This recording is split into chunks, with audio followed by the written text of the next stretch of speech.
It's Gaz, and welcome back to another Warframe video.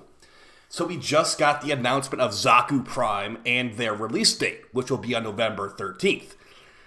That being said, we have a frame that will be vaulted, a prime that will be vaulted, and their prime weapon. So I want to go over that stuff today, and also discuss a little bit about Xaku Prime, and why this prime access is going to be so amazing. So let's get right into it. Before we do, make sure to sub this channel. We do daily Warframe video uploads, build videos, news videos, discussion videos, all that kind of stuff. You're in the right place for Warframe content. And yeah, thanks a ton for all the recent support on the videos and streams. Alright, so let's get right into it with Xaku Prime. Yeah, Xaku Prime is actually happening. And as far as the weapons and gear with Xaku Prime, you've got the Trumna Prime on the way, which comes from Deimos, and the Quasis Prime, which also comes from Deimos. Now, why are these weapons and frame such a massive deal as far as them being prime? Well, besides the lore implications of Xaku Prime not making a whole lot of sense, but making a little bit of sense, I suppose, the actual build requirements for these weapons are kind of crazy. So I look at the Quasis right here. We've got this Sarah Glass shard required to build the Quasis. How do you get that? You get a bunch of grandmother tokens on Deimos, and that could take a long time to get those. The Trumna also requires this Sarah Glass shard to build, and not to mention Scintilla is a little bit annoying to some players as well. So yeah, the build requirements for the normal versions of these will probably be a lot more egregious than the prime versions of these. And what you can kind of expect with the Quasis Prime, just look at the Gunson for example. I don't think I have it right now, but you're going to need to have 2 blades, handles, I believe 2 handles too, so don't expect it to be a very easy thing to build. So you can find the Gunson Prime blueprint here. Expect it exactly the same as the Gunson. So, yeah, 2 handles, 2 blades. Okay, thankfully no link. So a total of 5 prime parts to build the Quasis Prime, as long as I don't put a link in there. What are you getting for this? Well, the Quasis Normal are already extremely powerful. But part of why they're so powerful is the Riven stats they hold. We've got 3 dots out here with a weapon that has forced slash procs on heavy, and this thing launches a bunch of daggers. The daggers are more accurate with Xaku, so it makes it really easy to get headshots from far away. When I was using this weapon with Ash for level 10,000, you would sometimes miss some of the daggers, but the forced slash procs can get the job done against max level Demolist really easily too. If you're looking to get a Riven for the Quasis Prime, I recommend to try and fit. It's going to be pretty hard to recommend one, really, but if you can get one that has built-in viral on it, that could be pretty good. This thing has force slash, or throwing in some some extra viral procs from afar could be good. Wouldn't ruin anything. Beyond that, my Riven that I consider as a god when I bought this one, this will not be anywhere near as good on the Quasis Normal, because these Riven stats are being cut in half pretty much when this thing comes out, because that's how new primes just work. If a new prime comes out, and it's not a sentinel gun, we learned that criteria recently, it will have the max, or the minimum stats for Riven, so keep that in mind. But yeah, if they buff the stats of this thing at all, it's about to be really nasty, because it already is really nasty. And as far as the Trumna, again, this requires a Sarah Glass shard to build. If they're going to buff anything on this, can we make that 5-second reload speed like 3 seconds maybe? Because that's a terrible reload speed. But yeah, just going over what we have here. The Trumna is like an OG Incarn. It's like, this is basically Incarnons before Incarnons existed. So you get 5 kills and you get to release a gigantic death blast pretty much that bounces around. Yeah, and every 5 kills you get that again. And there's ways that you could actually infinitely blast it, but I don't know if they patched that. Like with Zephyr, it used to be like infinitely use the bomb with Zephyr, but they probably patched that at this point.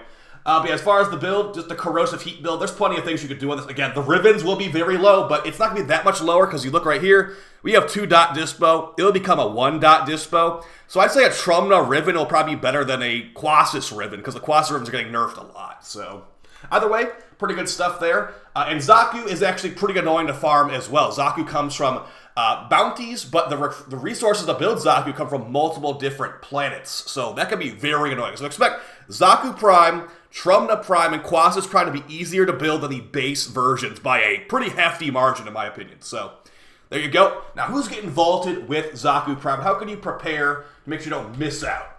Well, it's your boy Baruuk.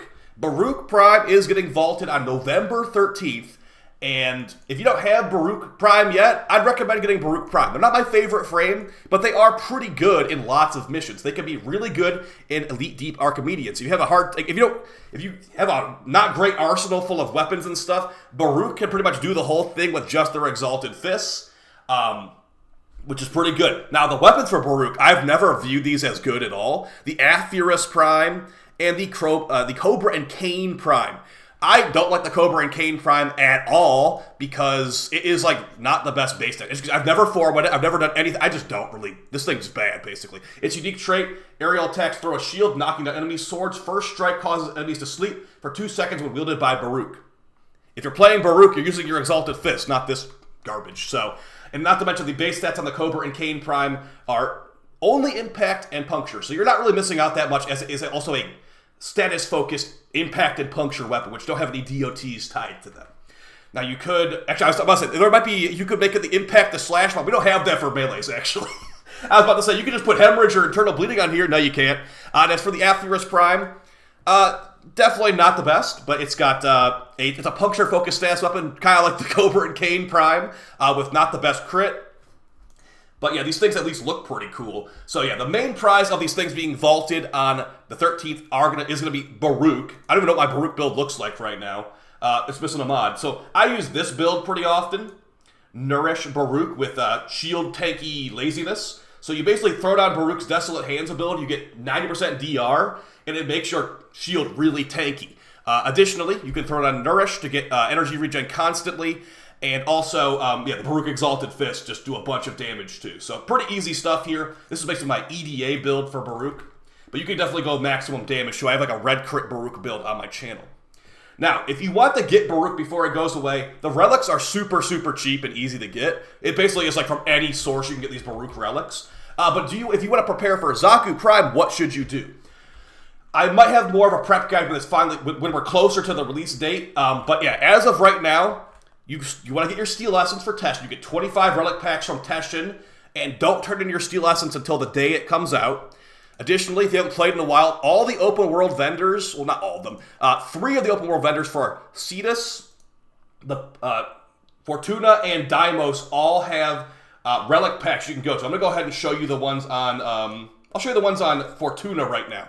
But yeah, you're basically looking at Old Monsoonbot, Smokefinger, and what's his name again? The robot guy on Deimos, upstairs of Deimos. Lloyd. Those are the vendors that will have your relic packs, and that'll be for reputation from those. So if you want to be maximum prepared, and don't forget your normal syndicates too, you want to get a bunch of reps stacked up, you want to get a bunch of traces stacked up, and you also want to get a bunch of rep for, you want to get rep for syndicates and rep for open world vendors to get the most amount of new relics on day one. Because again, when this stuff comes out, this relic pack right here, it's not going to have anything involving Baruuk or so this relic right here, the Lith G12, this will no longer drop in the wild. Okay, going forward, you'll have to be either to squat someone that's already opening this, or you have to already have it in your inventory to get these old relics going forward.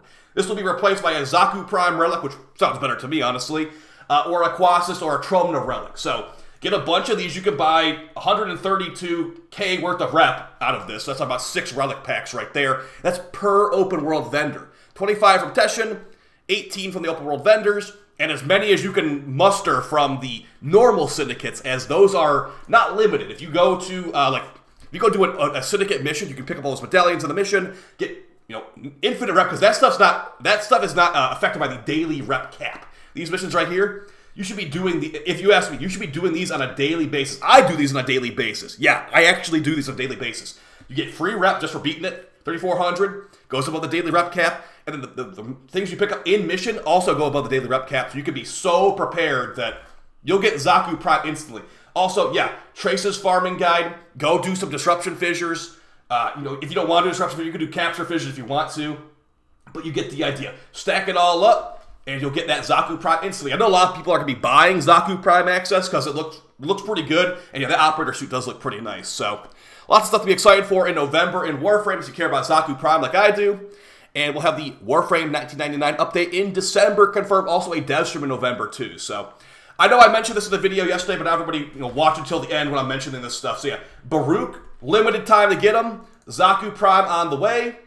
And yeah, hopefully you guys found this fun and helpful. I will see you next time. I'll be on stream very soon here with some fun gameplay stuff. And take it easy, guys. Peace.